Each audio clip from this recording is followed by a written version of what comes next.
loses direction from time to time. But what if you got so lost you couldn't find your way anywhere? Black Box TV presents Where Are You?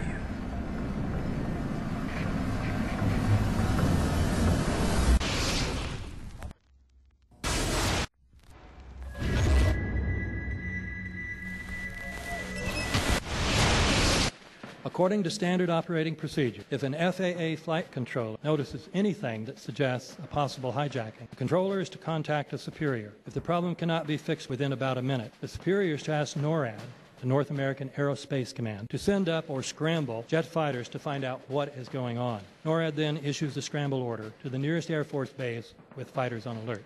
But although interceptions usually occur within 10 or so minutes, in this case, 80 or so minutes had elapsed before fighters were even airborne. It's a mind-bending anomaly. Not a single U.S. Air Force interceptor turns a wheel until it's too late. There are no jets at all. What if they were so confused and had been so deliberately confused that they couldn't respond? The reason that they didn't know where to go was because a number of conflicting and overlapping war game exercises were taking place. It involved the insertion of false radar blips onto radar screens in the Northeast Air Defense Sector. Center Team U, we have a problem here. We have a hijacked aircraft headed towards New York. We need someone to scramble some F-16s or something up there to help us out. Is this real world or exercise? Is this real world or exercise? There was another exercise, Vigilant Warrior, which was, in fact, according to a NORAD source, a live-fly hijack drill being conducted at the same time. With only 8 available fighter aircraft, and they have to be dispatched in pairs, they were dealing with as many as 22 possible hijacks on the day of 9/11, and they couldn't separate the war game exercises from the actual hijacks.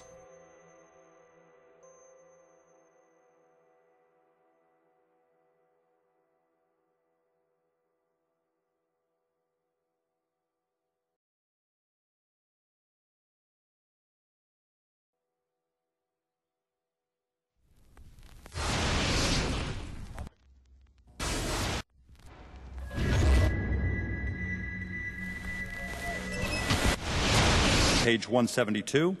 The U.S. government has not been able to determine the origin of the money used for the 9/11 attacks. Ultimately, the question is of little practical significance. The American authorities have not managed to trace the source of the funding. And then the most amazingly disingenuous statement ultimately is it of little consequence. It is of massive consequence. Doesn't it matter who paid for 9/11? The collapse of Building 7 has been recognized as especially difficult to explain. The 9/11 Commission report implicitly admitted that it could not explain the collapse of this building by not even mentioning it. Mr. President, why are you and the Vice President insisting on appearing together before the 9/11 Commission? Because the 9/11 Commission wants to ask us questions. That's why we're meeting, and I look forward to meeting with them and answering their questions. Why you're appearing together rather than separately, which was their request? Because it's a good chance for both of us to answer questions that the 9/11 Commission is looking forward to asking us, and I'm looking forward to answering them. Let's see. Do you think they should be able to stand up and speak their own words? They should go under oath. They should be, yeah. In public.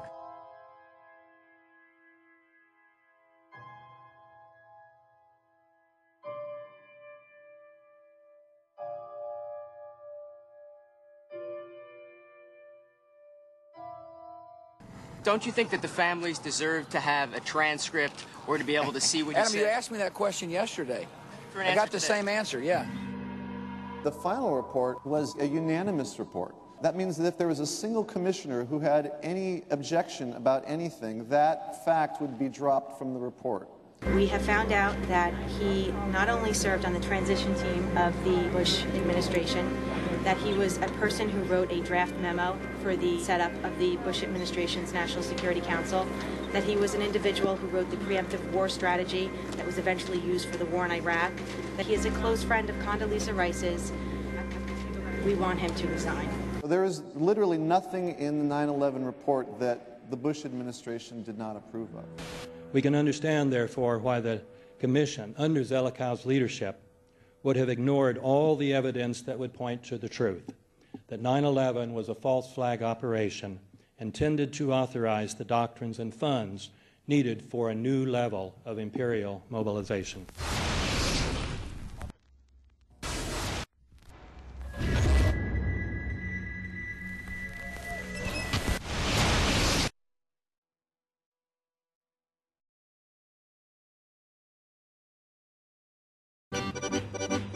Armed with knives, armed with chemical, biological, nuclear weapons. Fanatics, terrorists, September 11th. September 11th, killers, September 11th, terrorists. Terrorists of Al-Qaeda, terrorists, nuclear weapons, terrorists. 9/11, terror, terrorist, evil. September 11th, September 11th. The terrorists, war and danger. September 11th, terrorism, global terrorism, terrorism, terrorists. Terrorists, terrorists, terrorists, terrorists, the terror. Terrorists, terrorist, terrorism. September 11th, global terrorism, terrorists. Terrorism. September 11th, world terrorism, terrorism. September 11th, global terrorism. September the 11th, terror. Weapons of mass destruction. September the 11th, terrorists. The evil terrorists. Terrorists, no. Terrorism. The words are hypnotically repeated. Terrorism, terrorist, terrorist threat, and of course, believed to be linked to Al-Qaeda. But it's the so-called war on terrorism that's in our faces practically 24/7 as the inescapable focus of our existence. One day, our grandchildren will look back on this time and ask, how was the war on terror won? The entire U.S. ruling class, ruling elite, comes to see terrorism as the preferred means, indeed the only means, to provide social cohesion, to provide an enemy image for the society to keep it together. According to neocon theory from Carl Schmitt, you have to have an enemy image in order to have a society. It's a very dangerous thing because now it means that the entire social order, the political parties, intellectual life, politics in general, all based on a monstrous myth. Monstrous myth.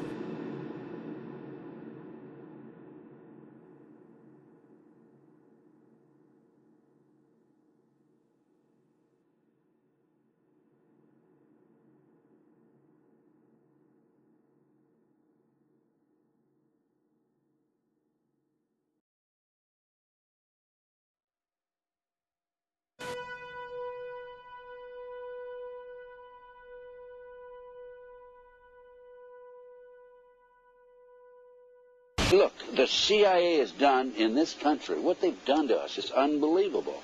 Look at the terrorist acts that have occurred. The CIA behind most, if not all of them.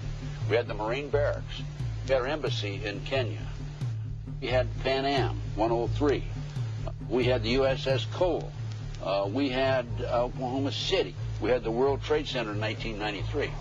That helped the terrorists blow up the World Trade Center the first time. They built the bomb. They got the driver's license. The informant, the informant, a fellow named Salam, a 43-year-old former Egyptian army officer, he was given the assignment to put the bomb together. And he went to his supervisor, his FBI supervisor, and said, we're going to put a dummy bomb in here, right? And the FBI supervisor said, no, we're going to put a real bomb.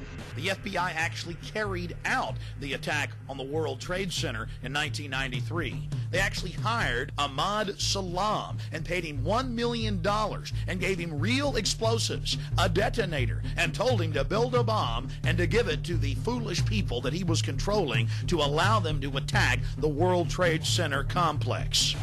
Unfortunately for them, there were only 6 people killed, not enough to pass the legislation. So what happened is 2 years later, April 19, 1995, down comes Oklahoma City Murrah building, 168 people killed. 1 year later, the anti-terrorism legislation that takes away many of our constitutional rights and civil liberties is passed.